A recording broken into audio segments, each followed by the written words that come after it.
Cricket तो हम सब लोगों ने खेला होगा उस मोहल्ले के खाली पड़े प्लॉट या ग्राउंड में। ठीक है। और उसी प्लॉट या ग्राउंड के आसपास एक ऐसा घर होता था जिस घर में अगर गेंद गई तो समझ लो इसकी भैंस की आंख, गेंद जो है वो गायब हो गई। बात तो सही है। घर में गेंद जाती थी भाई साहब, गेंद नहीं मिलती थी।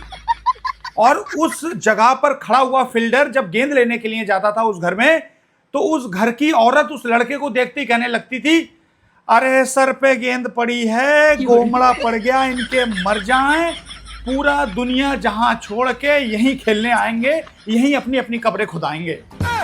तो जो लड़का गेंद लेने जाता था वो उस औरत की गाली सुन के भाई साहब ऐसा भागता था वहां से, कहीं ऐसा तो नहीं कि गेंद ज्यादा ही जोर से लग गई।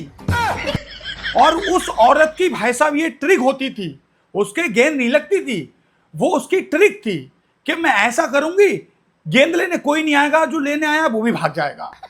और बाद में वही औरत हमारी ही गेंद हमें 6 रुपए में बेचती थी, जब हमें पूरे मोहल्ले में गेंद दुकान पे नहीं मिलती थी। और कभी कभी तो भाई साहब मजबूरी में उस घर के एक बच्चे को क्रिकेट में खिलाना पड़ता था कि गेंद जाएगी तो ये ले आएगा। बात तो सही है। लेकिन भाई साहब वो लड़का भी बड़ा शातिर होता था, दुआएं मांगता था मेरे घर में गेंद जाए, और गेंद चली जाती थी तो घर में जाता था और लौट आता था और हमसे कहता था, यार पापा बहुत नाराज हो रहे हैं, छोटा वाला भैया बाल बाल बचा है, उसके सीने पे पड़ती गेंद, पापा बहुत गाली दे रहे हैं। तो भाई साहब जाते ही नहीं थे लेने के लिए गेंद।